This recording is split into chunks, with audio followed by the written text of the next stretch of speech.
Friends, we are going to discuss about simplex method in design and analysis of algorithm subject. The another name for simplex method is linear programming problem, LPP. Okay, so now we are going to discuss examples in anniversary question paper.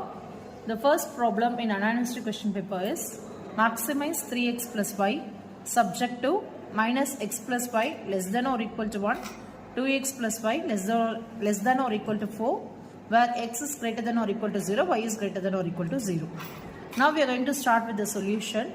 So first what we have to do is, we have to convert this inequality equation to equality equation.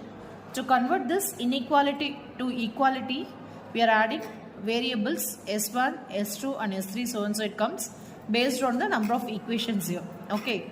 Since here we have just two equations, here we added two variables. These variables are called as surplus variables.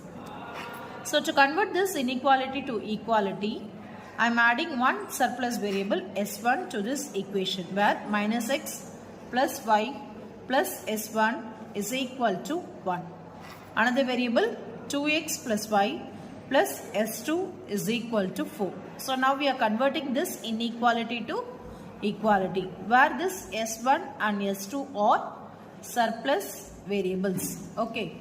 So next, our maximized equation is 3x plus y. So 3x plus y plus, we are adding two surplus equation variables s1 and s2, and we are adding the coefficient as 0 and 0. Okay. So before starting this, we have to construct a table. In this table, we have some columns where we place CB, CJ, x, y, and since here we have x and y variables, we are using x, y. In case in problem, if you have x1, x2, then you can put it as x1 and x2. Since here we have xy, I have put x, y, and here we have created two surplus variables. So s1, s2, solution and ratio. This is the table column headings. And now here in place of Cj, we have two surplus variables. So here I have put s1 and s2. And initially in our constraint, the coefficient of s1 is 0 and coefficient of s2 is 0. So we have put 0 in coefficient. Okay. So now what is our first equation? Our first equality equation is minus x plus y plus s1 equal to 1.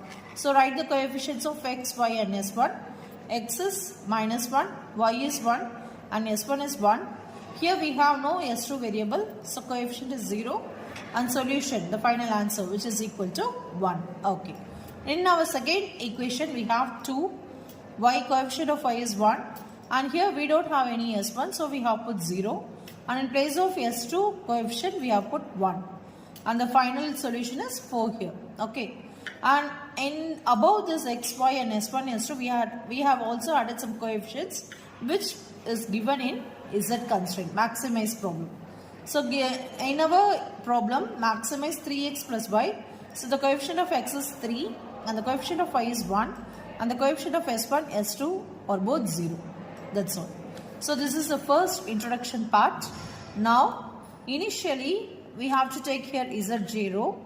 So in zj, initially since we have all these as zeros, the zj will be 0. In the first step, the zj will be 0. Okay. So now what we have to do is, we have to compute zj minus cj. Zj minus cj is nothing but 0 minus the value which we have here, the coefficient of x. So 0 minus 3 is equal to minus 3. Next again, zj is 0 minus 1, which is minus 1. Again it is 0 here. So since here also 0, we have put 0. Similarly here 0. Okay. So now what we have to do in zj minus cj is, we have to continue to next step only if you have any negative value in zj minus cj. If you have everything positive in this zj minus cj, then you can stop the problem.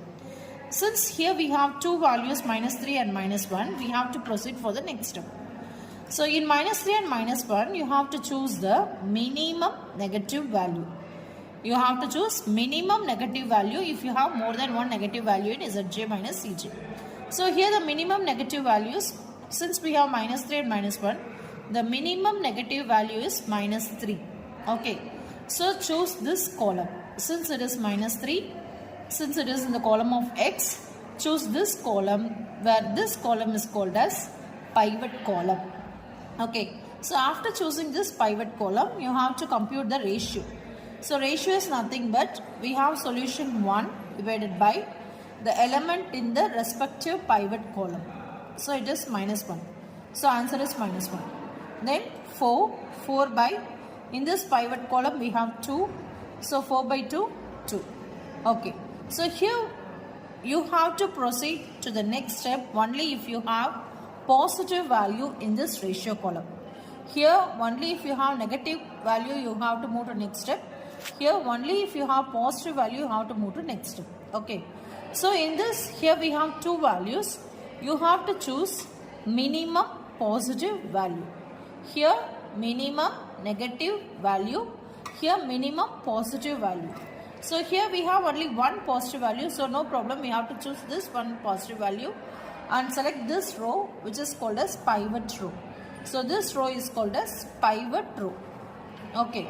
So this is pivot column and this is called as pivot row. The place where the pivot column and the pivot row intersects, that element is called as pivot element. This is very important. This element is called as pivot element, and the CJ variable where the pivot element comes, and this variable is called as leaving variable.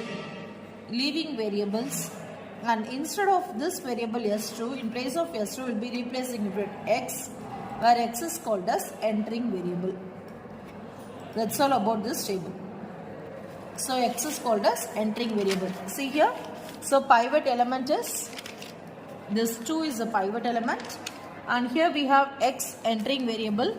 X is the entering variable here. Hereafter in place of S2 we are going to replace it with X. So S2 will go off. So S2 is called leaving variable, and in place of S2 X will be replaced. So X is called as entering variable. This is the first step. Since we have negative value in this side, we have to move to next step. Only if you have everything positive here, you can stop the problem. So now I am moving to next step. So again step 2, construct a table as such previous one. But don't fill any values here. I will tell you how to fill the value. In step 2, first we have to fill the pivot row.